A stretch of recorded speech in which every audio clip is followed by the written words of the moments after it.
한 주간 재계 수장들의 일거수일투족을 들여다보는 CEO 풍향계 시간입니다. 네, 차녀 물컵 갑질 논란이 일파만파로 번지면서 사면 초과에 놓인 조양호 회장, 시끄러운 국내를 뒤로하고 미래 먹거리를 찾아 중국으로 떠난 이재용 삼성전자 부회장의 소식을 배삼진 한지희 기자가 전해드립니다. 조양호 한진그룹 회장은 요즘 가시방석에 앉은 심정일 겁니다. 이 차녀의 물컵 갑질 의혹이 터졌을 때 이렇게까지 사태가 커질 것이라고 생각했을까요?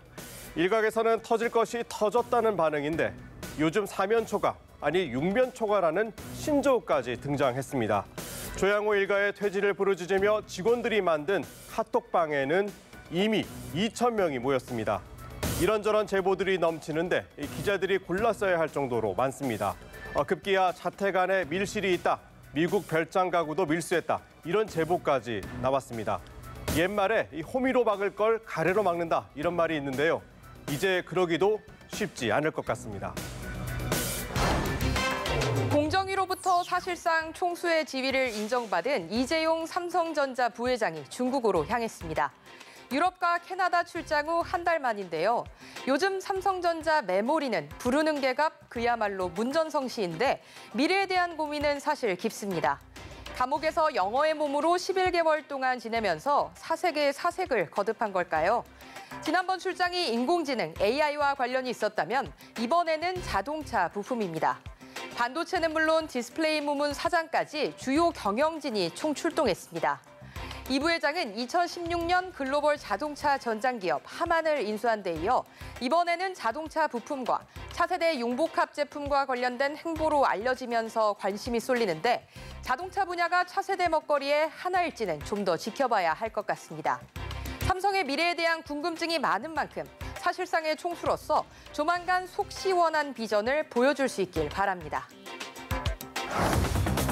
신동주 전 일본 롯데홀딩스 부회장이 동생 신동빈 롯데 회장에게 또다시 도전장을 던졌습니다.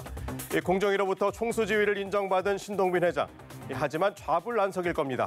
형이 대표로 있는 SDJ 코퍼레이션이 롯데그룹의 계열사로 편입됐기 때문입니다. 형인 신 대표가 지분을 정리해주지 않으면 롯데그룹을 제대로 관리할 수 없는 구조가 돼 입지가 불안한 상태인데요. 신 전 부회장은 오는 6월 일본 롯데홀딩스 주총에서 자신을 이사로 선임해달라고 하는 요구안 건을 제출했습니다. 신 전 부회장은 롯데홀딩스의 최대 주주인 일본 광윤사의 최대 주주입니다. 신 전 부회장의 이런 시도는 벌써 5번째로 사실상 감옥에 있는 동생을 몰아내겠다는 생각이 깔린 건데요. 형제의단이 재현될 기미를 보이면서 동생인 신 회장은 얼마 전 구치소로 온 형의 면회를 거절했다고 합니다. 요즘 정용진 신세계 부회장만큼 활동이 두드러진 최고 경영자도 드뭅니다. 프리미엄 푸드마켓 브랜드인 PK마켓을 내세워 미국에 진출하겠다고 선언한 지 한 달 남짓 지났는데요. 이번에는 중국 진출을 선언했습니다. 네덜란드의 글로벌 유통기업 스파사와 자체 브랜드인 PL 상품을 중국에 공급하는 계약을 체결한 건데요.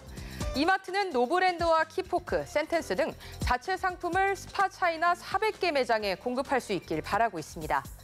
지난해 사드 여파로 중국 내 이마트 완전 철수 결정을 내렸지만 소비 시장을 뺏길 수 없다는 의지의 표현이겠죠.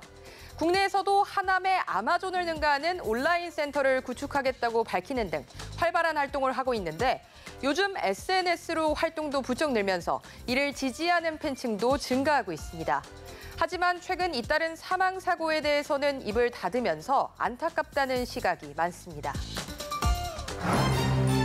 남북 관계가 극도로 호전되는 모습을 보이면서 기업들의 준비도 빨라지고 있습니다.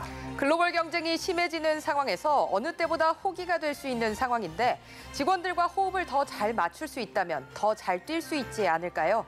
이번 주 CEO 풍향계는 여기까지입니다.